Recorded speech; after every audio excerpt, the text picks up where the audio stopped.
नाज़रीन हाणे अवां सां ख़बर शेयर कंदासीं त सिंध जे 16 ज़िलनि में मकानी चूंडुनि लाइ पोलिंग जो अमल जारी आहे। सिक्योरिटी जा इंतज़ाम सख़्त कया विया आहिनि।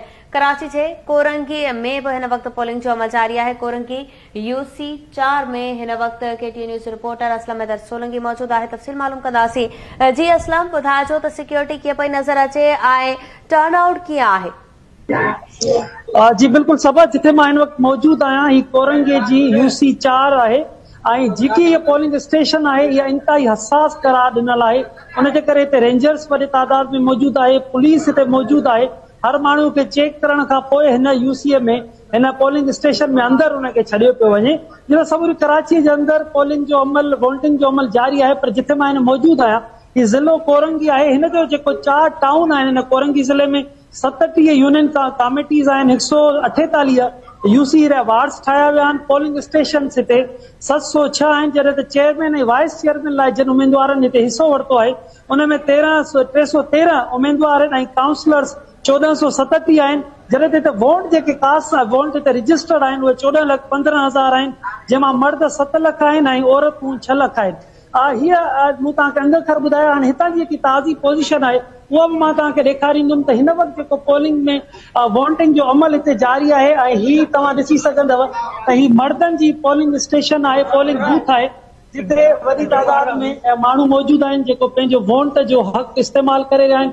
इंतहाई पोलिंग जेकी हसास पोलिंग स्टेशन आहे, पर सुबुह खां वठी हिन स्टेशन ते तमामु वॾी तादाद में माण्हू मौजूद आहिनि। हिते टर्न आउट बि आहे ऐं समूरा जेके जमायतूं आहिनि उन मुस्लिम लीग नून आहे, जमायत इस्लामी आहे, पीपुल्स पार्टी आहे, उन जा वॾे तादाद में कारकुन हिते पिणु मौजूद आहिनि। सिक्योरिटी जे हवाले सां हितां जो जेको पुलिस इंचार्ज नौजवान बीठल आहे उन सां बि तव्हांखे ॻाल्हि ॿोल कराईंदासीं।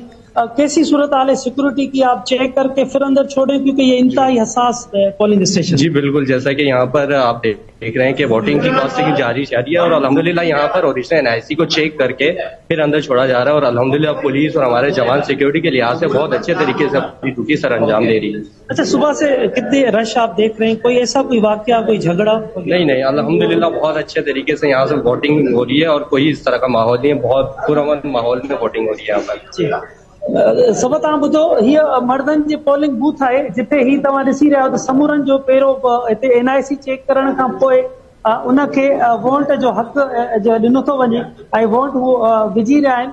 टर्न आउट हिते जेकी ज़िया कॉलोनी आहे उते टर्न आउट बहितर आहे। ॿियनि पोलिंग स्टेशन खां तव्हां ही रश ॾिसी सघंदव त ही वॾी तादाद में रश आहे। माण्हू भी मौजूद है। साहब आप कितनी देर से आप खड़े हैं? सही चल रहा है लाइन या देर हो रही है?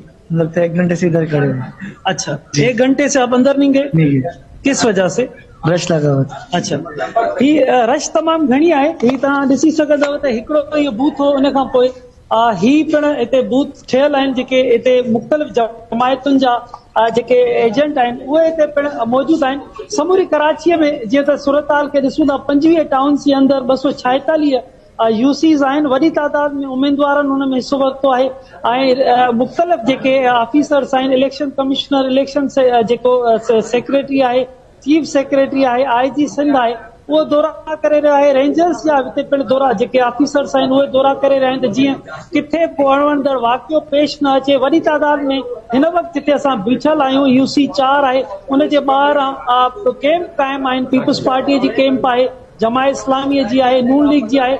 समूरी कराची शहर जे अंदरि टर्न आउट जीअं त सुबुह सां ई कुझु घटि हो, पर हाणे उन में टर्न आउट में बहितरी अची रही आहे ऐं माण्हू वोट कास्ट करे रहिया आहिनि। जीअं त MQM जो बाइकाट हो, उन में PSP जा जेके उम्मीदवार आहे उन्हनि जो बि जीअं बाइकाट थी चुको आहे, पर उन बावजूद बि हिते जेके इलाइक़ा आहिनि, ख़ासि तौर ते कोरंगी ज़िले में जिते असां मौजूद आहियूं, हिते वॾी तादाद में माण्हू पहुची रहिया आहिनि, वोट कास्ट करे रहिया आहिनि।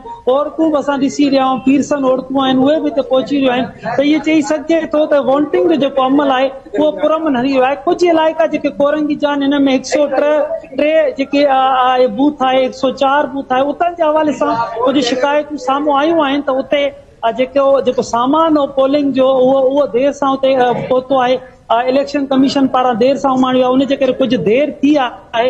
उनजे करे कुझु हंधनि तां अहिड़ी शिकायतूं अचनि थियूं, पर किथे बि को हिन ज़िले जे अंदरि अञा ताईं को अहिड़ो ठीक आहे। असलम हैदर सोलंकी हवाले सां तव्हां खां अपडेट वठण जो सिलसिलो जारी रखंदासीं। तव्हांजी महिरबानी।